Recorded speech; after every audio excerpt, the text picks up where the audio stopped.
Thank you so much, Nico. And um, I know we are at the fag end of the webinar.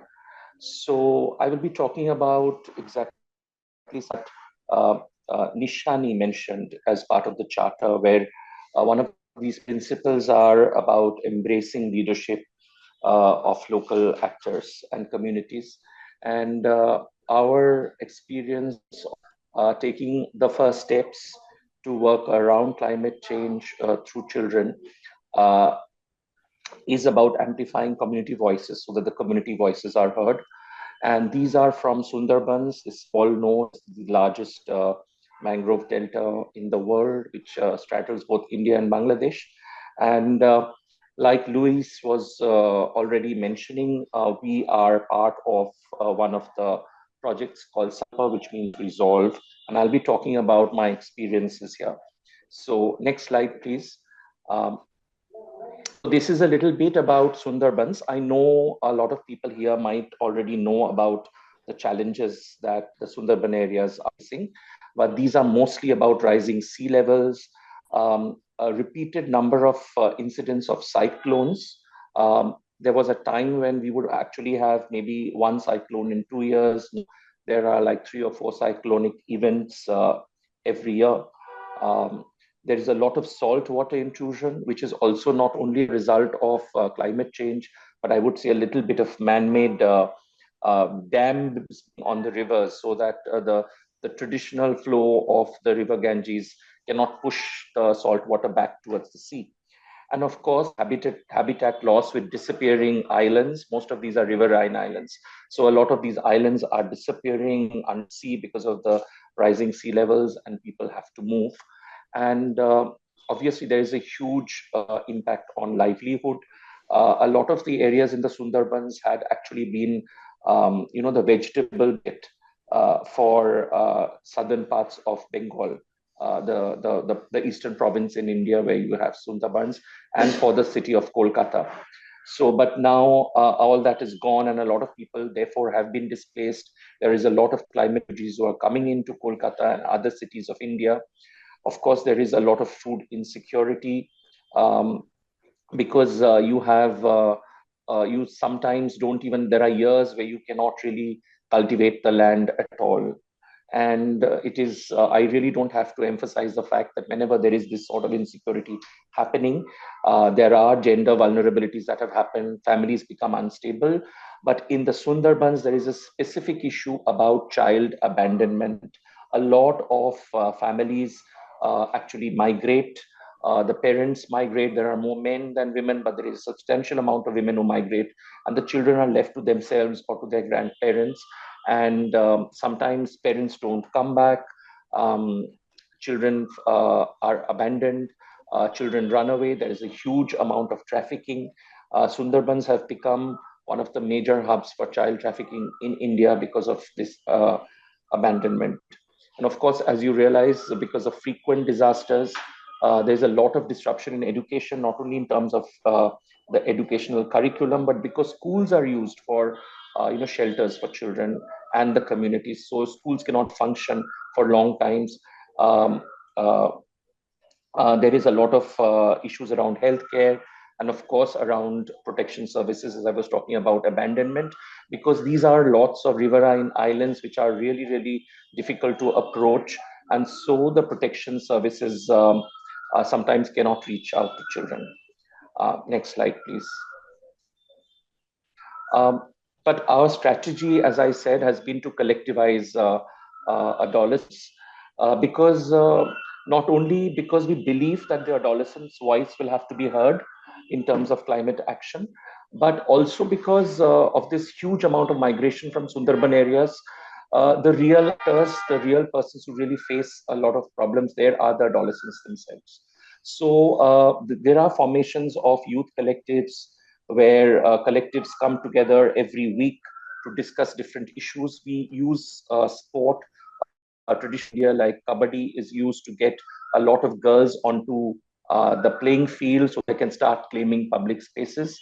And the youth collectives actually are engaged in a lot of climate change are raising issues.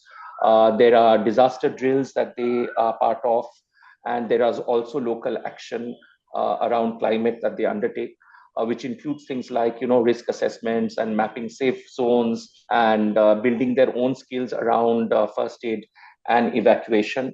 Uh, but I think the most important fact is linking these collectives to larger statewide networks of collectives. And this is something that there's been a learning for children there because they come from very remote areas.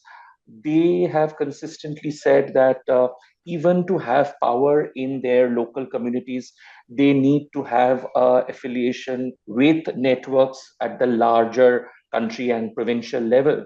And that affiliation seems to actually, in a sense, strengthen their voices to influence their own communities.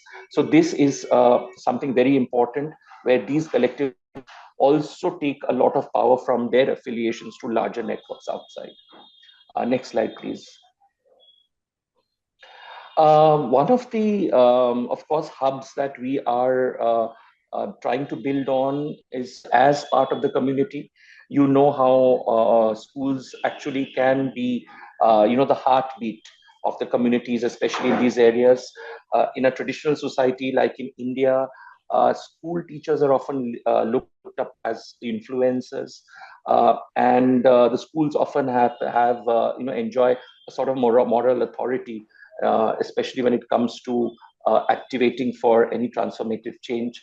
So schools have been built into hubs. There's a lot of work that is happening with teachers where, there's children and their parents are being trained on disaster risk reduction, on emergency shelters. Schools are at community resource centers for climate education and disaster relief coordination when such a thing happens.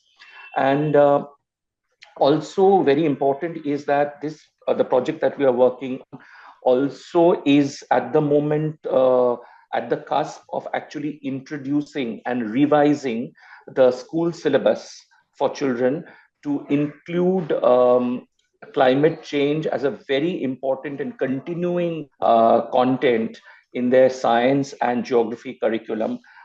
So that is something that has been a lot informed by the children from those areas. Of course, the school helps in building a local core of youth volunteers. So whenever there's a humanitarian response to a disaster, sometimes we often feel that there are not enough people in those communities who can also help us and may have these linked together, so that it is faster for us to reach out to people. So here we are also looking at a local core group for youth volunteers who will also link up with humanitarian aid agencies. So that is something how the school also becomes a center of around which collectivization of adolescence is happening. Next slide, please. So obviously our the impact on the community, we hope, will be of increased community resilience. As somebody mentioned also while this webinar was on, because there are a lot of people who are aged in these communities. So we will have to look at how resilient people who are senior citizens in those areas, as well as adolescents, that can be raised. We firmly believe that stronger youth leadership will actually help bring about changes in perspectives. There will be changes in awareness and also influence on the local government. As we said, that we will need to really scale up the existing networks and ally them with the other regional networks, so that there is more policy advocacy that can happen. Something very important I need to mention here is that for the first time, we are also revising the disaster management policy of the government, including not only trying to look at how children's voices are reflected, but also looking at a very, very special category, children with disabilities, and not just children, but persons with disabilities, absolutely missing in our disaster management policies. So trying to introduce the fact that we have to have vision around that. We are also trying to look at just energy transition. because over the 15 years, there's going to be, India will be moving away slowly from coal and fossil fuel-based energies to more renewable energies. How in the Sundarban areas can this be done and without affecting the environment? And also, one of the future directions is that many of these communities in India, the forest communities in India, have a very long cultural tradition of living in the forests. How often, we have not really looked at how local cultures can bring about change. So also harvesting local cultures to bring about change there. Thank you so much, Eniko. Okay, thank you so much, Deep. It's really interesting.